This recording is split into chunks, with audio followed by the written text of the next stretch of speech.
উনি নিজের পিঠ বাঁচানোর জন্য যে বেআইনি কাজ করেছেন উনি তার জন্য প্রস্তুত থাকুন, পাপের ফল ভুগতে হবে। এসএসসি অভিযান করেছিলাম ওএমআর শিট প্রকাশের দাবিতে, তখন আমাদের সাথে সাথে পুলিশ অ্যারেস্ট করে, আমার মতো বৃদ্ধ ব্যক্তিকেও বাদ দেয়নি। আজকে প্রমাণিত হয়ে গেছে যে এসএসসি সম্পূর্ণ মিথ্যে কথা বলছিল। সরকার তার মন্ত্রিসভাকে বাঁচানোর জন্য খালি তাদের জন্য প্রোটেকশন নিয়ে এসছে। শুনলাম যে এসএসসি নাকি প্রোটেকশন চেয়েছে। কাদের প্রোটেকশন চেয়েছে? আবারও কি সেই মন্ত্রিসভার প্রোটেকশন চেয়েছে? চাকরিহারা মানে যারা টাকা দিয়ে চাকরি পেয়েছে সেই চাকরিহারাদের পাশে আছেন। চাকরিহারার পাশে ব্র্যাকেটে লিখতে হবে যে যারা টাকা দিয়ে চাকরি পেয়েছে, সেই কথাটা উনি বলছেন।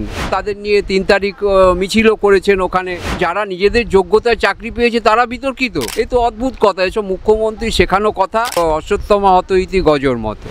বিষয়টা তো সম্পূর্ণ দায়ী আমরা বলছি বারবারই রাজ্য সরকার, এসএসসি এবং মাধ্যমিক শিক্ষা পর্ষদ।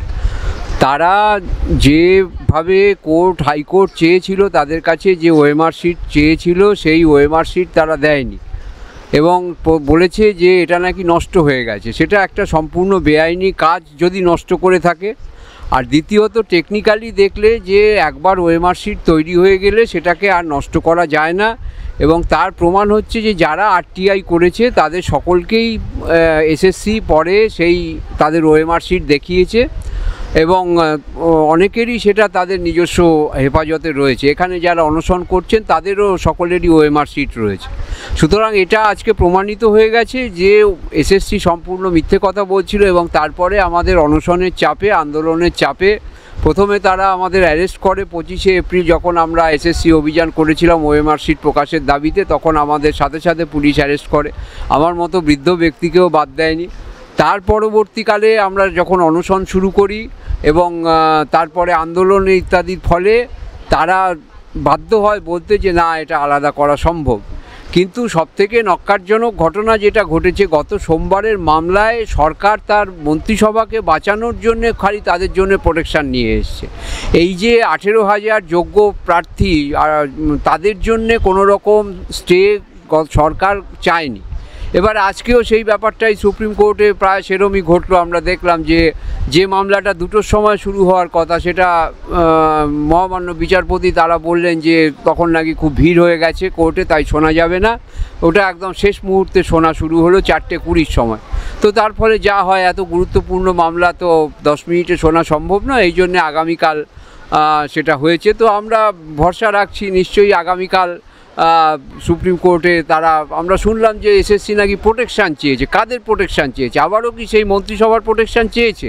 হ্যাঁ, এইটা পরিষ্কার করে কিন্তু বলছে না। কি ক্যান্ডিডেটদের প্রোটেকশান চাইছে নাকি মন্ত্রিসভার প্রোটেকশান, যে মন্ত্রিসভার সুপারনিউমারি পোস্ট করে বেআইনি কাজ করেছে এবং জেলে থাকা উচিত?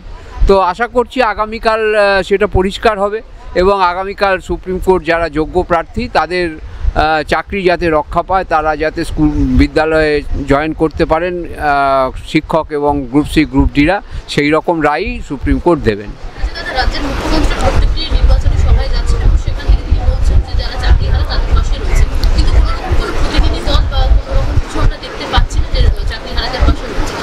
না, উনি তো চাকরিহারা মানে যারা টাকা দিয়ে চাকরি পেয়েছে সেই চাকরিহারাদের পাশে আছেন। উনি ঠিকই বলেছেন, এটা হচ্ছে অশ্বত্থমা হত ইতি গজর মতো।